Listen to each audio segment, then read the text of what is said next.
भारतीय राजनीति में परिवारवाद पर कटाक्ष भी होता है, पार्टियां एक दूसरे को घेरती भी हैं, लेकिन जब सवाल टिकट बंटवारे का आता है तो फिर से वही घराने, वही परिवार और वही परिवारवाद हावी हो जाता है। राजनीति में परिवार और परिवार में राजनीति जैसी स्थिति दिखाई देने लगती है। फिलहाल हरियाणा चुनावी राज्य है और हरियाणा के संदर्भ में बात करें तो कांग्रेस ने 24 और बीजेपी ने कई घरानों को टिकट दिए। हरियाणा की राजनीति में परिवारवाद आज या बीते कुछ चुनावों से नहीं है, बल्कि 1967 से है। और हरियाणा की बात क्यों करें, आप देश भर की सियासत में देखिए, उत्तर प्रदेश में देखिए, महाराष्ट्र में देखिए, दक्षिण के राज्यों में देखिए, परिवारवाद की सियासत बखूबी बढ़ रही है, फल फूल रही है। सभी पार्टियां इसका दावा तो करती हैं, लेकिन जब टिकट बंटवारे की बात आती है तो सारे दावे किनारे हो जाते हैं और परिवारवाद हावी हो जाता है। हरियाणा के संदर्भ में हम बात कर रहे हैं 1967 में हुए प्रदेश के पहले चुनाव से लेकर अब तक परिवारवाद ही हावी। राव तुलाराम के वंशज राव बीरेंद्र सिंह अहिरवाल, कांग्रेस के नेता भूपेंद्र सिंह हुड्डा के पिता रणबीर सिंह हुड्डा और इस तरह के तमाम नाम जो अलग अलग बेल्ट में सक्रिय रहे, ये सब लगातार परिवारवाद के साथ ही चलते चले आ रहे हैं, या यूं कहें कि पीढ़ियां चलती आ रही हैं।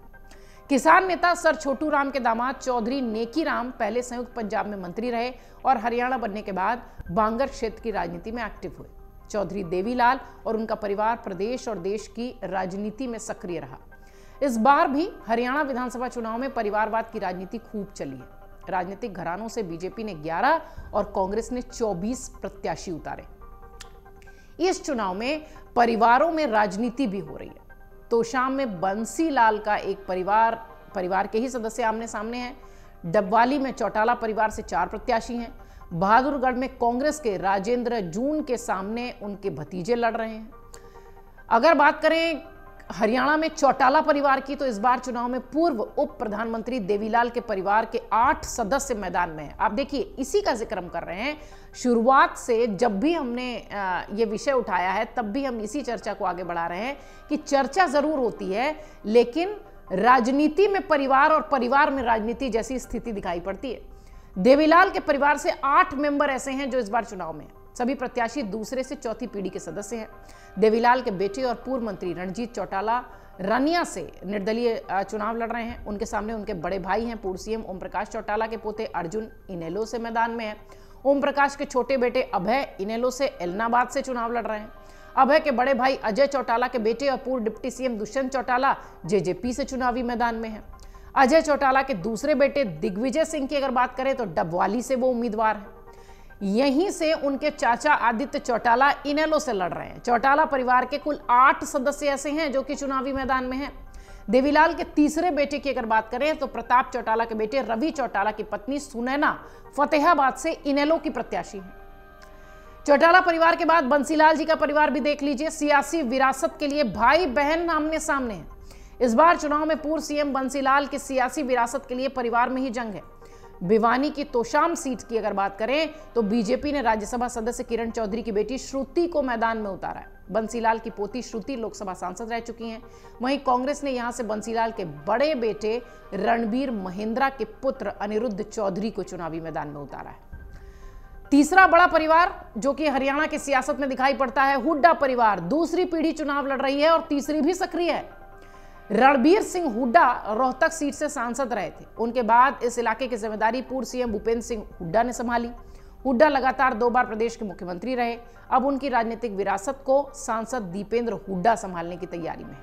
वो फिलहाल लोकसभा में सांसद हैं और भूपेंद्र सिंह हुड्डा गढ़ी सांपला किलोई से विधानसभा के क्षेत्र में उतरे हुए हैं। यानी यहां भी हुड्डा परिवार तीसरी पीढ़ी के साथ चुनावी मैदान में है। भजनलाल के परिवार की बात करें तो चाचा कांग्रेस में और भतीजा बीजेपी से मैदान में है। पूर्व मुख्यमंत्री भजनलाल के पोते भव्य बिश्नोई की बात की जाए तो बीजेपी ने आदमपुर सीट से उन्हें उतारा है। पूर्व विधायक भव्य के पिता कुलदीप बिश्नोई भी कांग्रेस के पूर्व सांसद रह चुके हैं, अब वो बीजेपी में है।